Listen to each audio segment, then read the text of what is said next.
Voilà qui est beau jeu de Régis là, qui enlève la rondelle à Gagnon, mais qui perd lui aussi le disque. Attention, la rondelle qui revient devant. Oh, est-ce que c'est le joueur? Je pense que c'est Gagnon qui a marqué dans son propre filet. En tout cas, Félix Gagnon du Drakkar était sur la patinoire. C'est lui qui semble, en tout cas, avoir marqué le but. J'aimerais revoir la séquence. Possiblement que ça a dévié simplement sur Gagnon. Oui, effectivement, c'est l'autre Gagnon qui a marqué. Oui, alors, il y avait du monde là, devant. Arsenault qui dégage jusqu'à l'autre bout. Il y aura bataille entre plusieurs joueurs. Finalement, c'est Johnson qui récupère. Tente une passe devant. Oh, bel arrêt de Fitzpatrick. C'est Arsenault là, qui s'était amené devant le filet. Régis là, qui va reprendre derrière le filet. Sa passe est interceptée par Frataroli, là, mais perd la rondelle, heureusement pour les Huskies. Rondelle qui est toujours en zone centrale. C'est Fortin qui prend un bon tir et il marque. 2-0 pour le Drakkar de Bécomo. Ouais, donc je serais curieuse là, de revoir la séquence.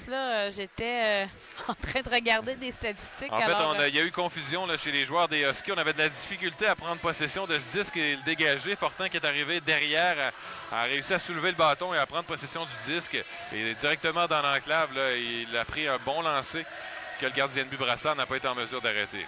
Oui, c'était le. Alors, on voit la reprise. Là. Effectivement, Brassard qui était déjà.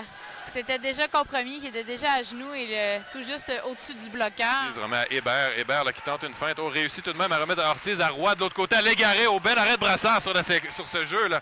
Bellé-Pelletier au cercle droit. Bellé-Pelletier toujours remet la ligne bleue à Ortiz. À nouveau à Légaré. Légaré qui lance. Cette fois, c'est bloqué par défensive. Lancé de Ortiz, ça dévie. Oh, c'est bloqué par Brassard. Régis là, qui va sortir de son territoire. Régis, oh, alors qu'il est mis en échec par Ortiz, c'était limite à la... de l'obstruction. C'était limite pour que Régis n'avait plus la rondelle. Alors qu'on y va d'une longue passe, on va s'amener seul chez le Drakkar. C'est les Tourneaux qui marquent.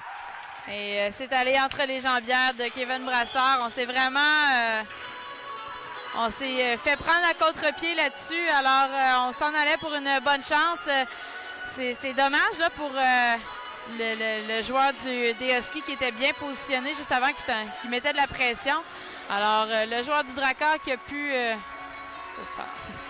Alors, le joueur du Drakkar là, qui ont tout de suite relancé leur attaque et qui n'a eu qu'à glisser la rondelle derrière les jambières de Kevin Brassard. Alors, le Drakkar qui risque de retraiter au vestiaire avec une avance de 3-0 alors qu'on revoit la séquence. Là. Oui, je regardais au banc, là, on voyait Ortiz, Légaré toujours à gauche. Légaré qui lance, ça dévie devant, attention de l'autre côté, ça revient et c'est le but.